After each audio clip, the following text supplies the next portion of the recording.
का मूल गांव है करौथा, जहाँ पर अपना एक छोटा सा आश्रम था जो इन दुष्ट लोगों ने सुहाया नहीं, जिनकी रोजी रोटी बंद हुई थी झूठों की, और वहाँ झूठा प्रचार करके जनता को भ्रमित किया, मुख्यमंत्री को भ्रमित किया, क्योंकि वो भी आर्य समाजी है, और दास के ऊपर झूठे आरोप लगा के और झूठे केस में जेल में डाल दिया और उसको आश्रम को ग्रहण कर लिया।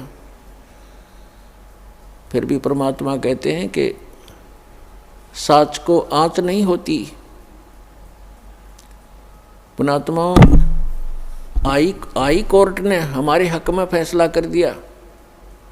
सन 2009 में मुख्यमंत्री आर्य समाजी और आर्य जो हमारा विरोध कर रहे थे, आर्य प्रतिनिधि सभा हरियाणा वाले, वो दोनों मिलकर सुप्रीम कोर्ट पहुंच गए। देख इनकी अकल मारी जा रही। कोई बात हो, अरे हम तो सत्य और असत्य की लड़ाई लड़ रहे हैं, ज्ञान और अज्ञान का झगड़ा, ज्ञान का जवाब ज्ञान से देना चाहिए। अब सुप्रीम कोर्ट में ऐसा मुंह पे थप्पड़ मार दिया परमात्मा ने उनके 8 वकील, 6 तो सरकार के, 2 उनके टॉप मोस्ट वकील कर रखे। हमारा ओरिजिनल वकील भी नहीं जा रहा था, उसको कोई काम हो गया अचानक, और परमात्मा के बच्चों को आश्रम दिवा दिया। इससे बड़ा चमत्कार पुण्यात्मा कोई नहीं हो सकता।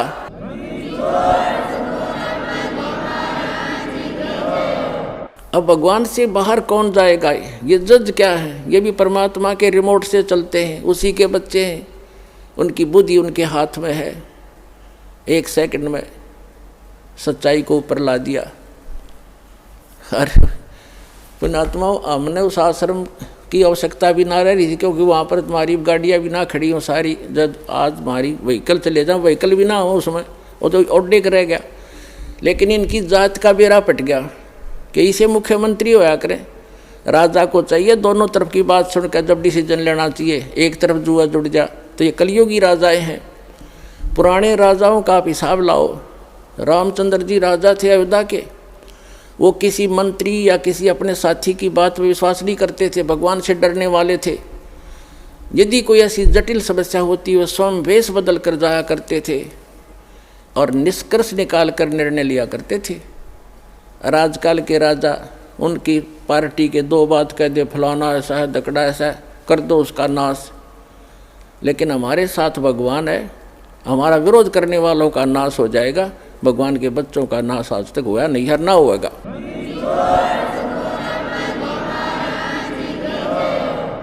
और हम ना किसी का बुरा सोचा और ना सोचते। तो पुण्यात्माओं, ये गंदा लोक है, और अब और गंदे विचार हो गए हमारे। भगवान से डर रहा नहीं, और जब तक ज्ञान नहीं होगा अध्यात्म, तो भगवान से डरना छोड़ देता आदमी, और तभी मार खाता है। और ज्ञान होगा फिर, जैसे बच्चा छोटा सा होता है, वो कोई तार नीचे गिर गया हो लूज हो के, और वहाँ से कोई स्पार्क को ज्वाइंट हो, उसका स्पार्किंग हो रही है, उसको आतिशबाजी जानकर उसको भी पकड़ लेता है छोटा बच्चा और मर जाता है। जब वो बच्चा सियाना होता है, उसका दिमाग सही काम करता है, तो फिर वो डर बताते हैं उसको कि इसमें बिजली हाथ मत लगाना। फिर वो बच्चा औरों को भी बचाता है कि इसके निकट ना जाना, स्पार्क है, बिजली है, इसमें मर जाएगा, आप भी बचाएगा, औरों को बचाएगा। तो इसी प्रकार जैसे कोई बच्चा कोई बोतल रखी है जिसमें विष हो, और वो लगा के मुँह को पी लेता, उसको पता ही नहीं, मर जाता है।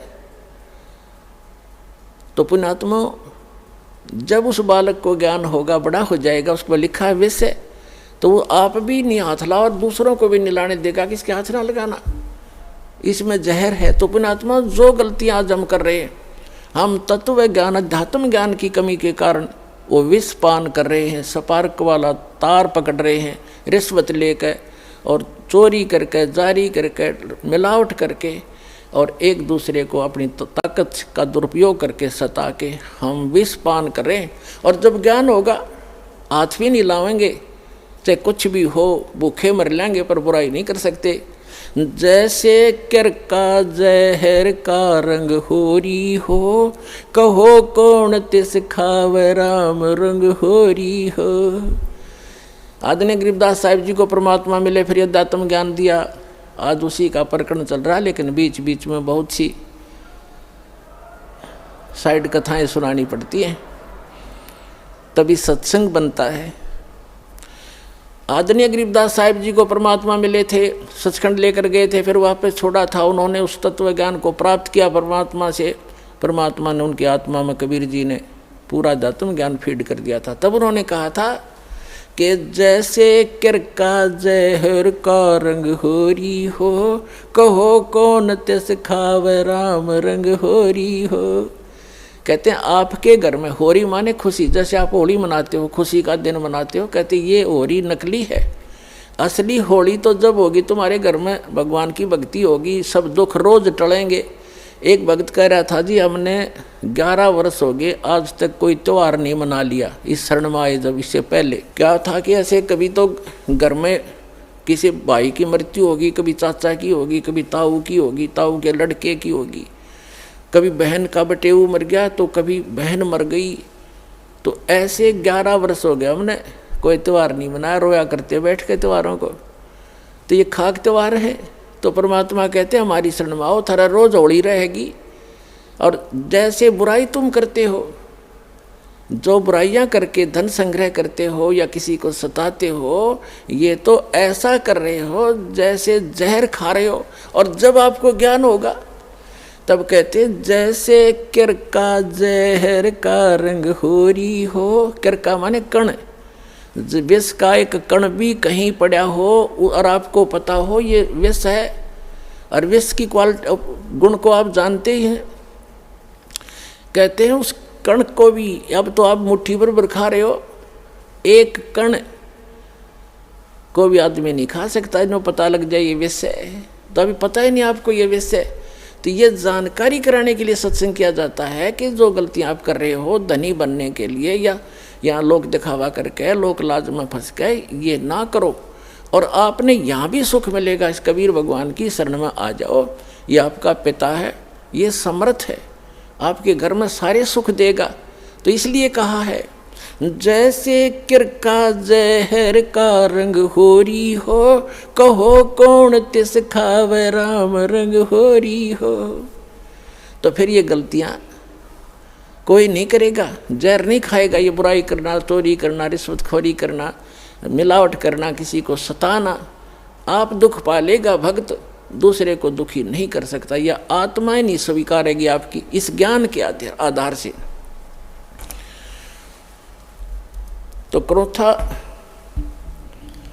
का प्रसंग चला था, इसलिए आपको बताना पड़ा कि हमारा एक छोटा सा आश्रम था। इन दुष्टों को सुहाया नहीं, क्योंकि इनके ज्ञान की खाल उतार दी दास ने, अज्ञान की। इनसे भी आचार्यों की, शंकराचार्यों की, जितने भी मंडलेश्वर थे, ये डुप्लीकेट आदमी है, इनके पास तत्व ज्ञान नहीं है। और ये महर्षि दयानंद, ए भगवान, इतना नकली आदमी, इसका कोई ज्ञान प्रमाणित नहीं, इसकी कोई ग्रहणी करनी स्वस्थ नहीं, और इसको महर्षि मान करके आज तक हम आदर की दृष्टि से देखा करते थे। देखो आदमी तो मानो आदरणीय होता, लेकिन उसकी जो सीख थी वो आधार था कि वेदों अनुसार ज्ञान बता रहा हूँ मैं, और सत्यार प्रकाश लिख दिया, वेद अनुसार लिखा मैंने।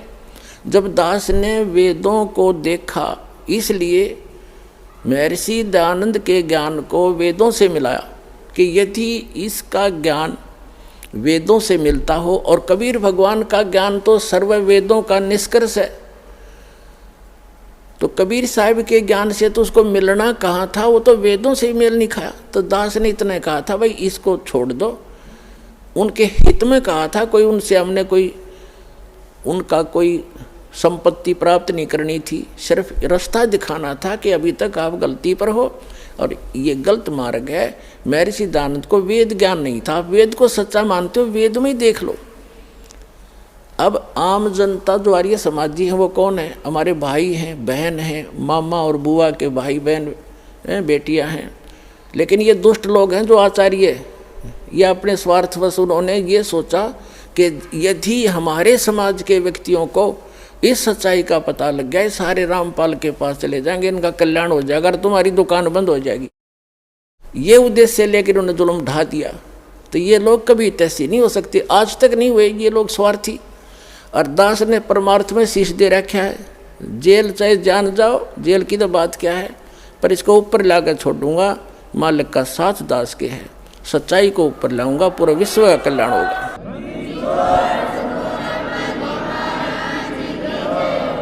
एक भक्त बता रहा था, बोला जी ये सतलोक आश्रम क्रोथा जो हमारा नहीं दे रहे, इनके साथ ऐसे बनेगी।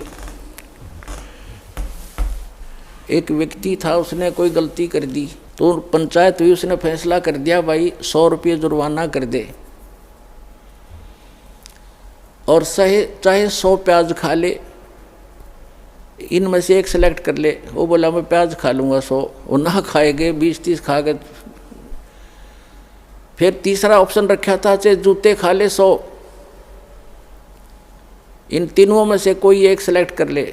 नो बोला मैं जूते खा लूँगा, प्याज नहीं खाए। 2-4 अच्छे लगते हैं जूते भी, नाट के जूते नहीं खाऊँ, 100 रुपये दे दूँगा। तो उन्हें प्याज भी खाए जूते भी खाया, तो आखिर में जुर्माना भी देना पड़ा, दिया पांडा छूटा। तो इन गेला न्यो बनेगी। हाई कोर्ट न राय, सुप्रीम कोर्ट न राय रही, फिर बकवाद कर रहे हैं। 1.5 महीना हो गया सुप्रीम कोर्ट के आदेश को आज तक देना नहीं चाह रहे हमारे को। शर्मा मार लिया उस आश्रम ने, मारा डूंडा ठहरा क्या परमात्मा ने। तो पुण्यात्माओं ये नीचता की हद कर रखी है इन लोगों ने। प्रशासन भी यहाँ तक खड़ा उनके साथ ही जुटा हुआ है। कोई बात नहीं, समय आने दो, दुनिया उनको बैड अकाउंट में लेगी। इनने इतिहास बुरा कर लिया, आने वाले समय में कंस और रावण को भूल जाएंगे, इस मुख्यमंत्री को याद किया जाया करेगा उनके स्थान पर। यह ऐसा जुल्म कर रहा है। हमारा किसी से विरोध नहीं है, हम ना किसी राजनीति से को इच्छा रखते हैं, किसी राजनीतिक व्यक्ति से, ना राजनीति में हमारा हिस्सा है। हम एक धार्मिक संस्था चला रहे हैं और पूरे विश्व में जाएगा, इसको कोई रोक नहीं सकता।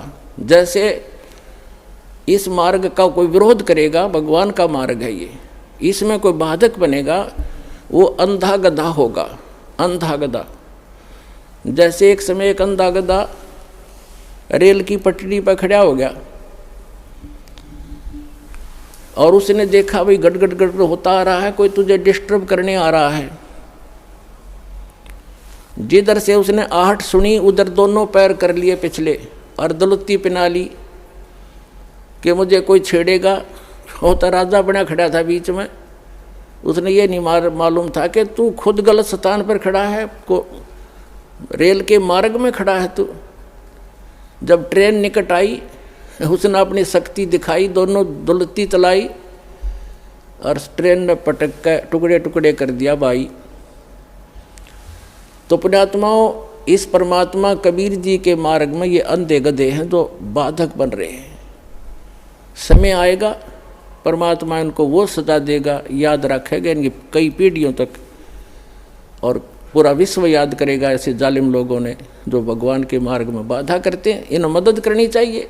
ऐसा परोपकार हो रहा है, लाखों लोगों के सुख हो रहे हैं, बुराइयां छूट रही हैं, समाज की कुरीतियां दूर हो रही हैं, इनको एक आंख नहीं सुहा रही है। तो पुण्यात्मा ये तो थोड़ा सा पिछला दर्द याद आ गया था, वो काट है दास ने और सच्चाई बताई है। अब सत्संग सुनाते हैं। और पुण्यात्मा हम तो आज भी किसी के बुरे के हक में नहीं, और ना हम बुरा कर सकते। कबीर साहब की हम शिक्षा पर चलते हैं, जो तो को काटा बो ता को बो तू फूल, और तोय फूल के फूल हैं वाह को है त्रिशूल। हम बुरा नहीं कर सकते, ना सोच सकते। इतना जरूर है भाई, पागल कुत्ते से बचने के लिए लठोड़ी जरूर रखनी पड़े कि जो पागल कुत्ता काटे ना जा, मारा नहीं करते, दिखाण दो उसे। तो हम उस शिक्षा का पालन करते हैं। हमारा कोई बुरा करे हम सपने में भी नहीं सोच सकते, हमारे विधान में नहीं है। ना तो हम भी उसी माटी के बने हुए, हम भी गलती कर लेते, लेकिन हमारा भगवान रुस जाएगा अगर हमने किसी का बुरा किया। लेकिन वो कौन सा अंधा थोड़ा ही है। परमात्मा कहते हैं कि मेरे तो छानी है, उससे क्या चीज़ छुपा है वो सब जानते हैं। तो हम आज भी यदि वो आकर अक्षमा याचना करनी पड़ेगी एक दिन उनको, और नहीं तो भयंकर पाप के भागी हो जाएंगे। आज भी आकर वो क्षमा याचना करेंगे और भक्ति करेंगे तो हम सहर्ष उनको आम बच्चों की तरह स्वीकार करेंगे, लेकिन शायद उनके अंदर इतनी बुद्धि नहीं है, अहंकार में खत्म हो चुके हैं वो सभी हमारे भाई हैं। पूरी पृथ्वी के प्राणी हम एक परमात्मा के बच्चे हैं, हमें तो पता लग चुका है। ठीक है, घर का बालक या कोई पालतू कुत्ता भी पागल हो जाए उससे ही बचना पड़ता है, फिर वो अलग बात है। लेकिन पूरे संसार के जितने भी प्राणी हैं हम एक पिता की संतान हैं और सबके उद्धार के लिए प्रयत्न है।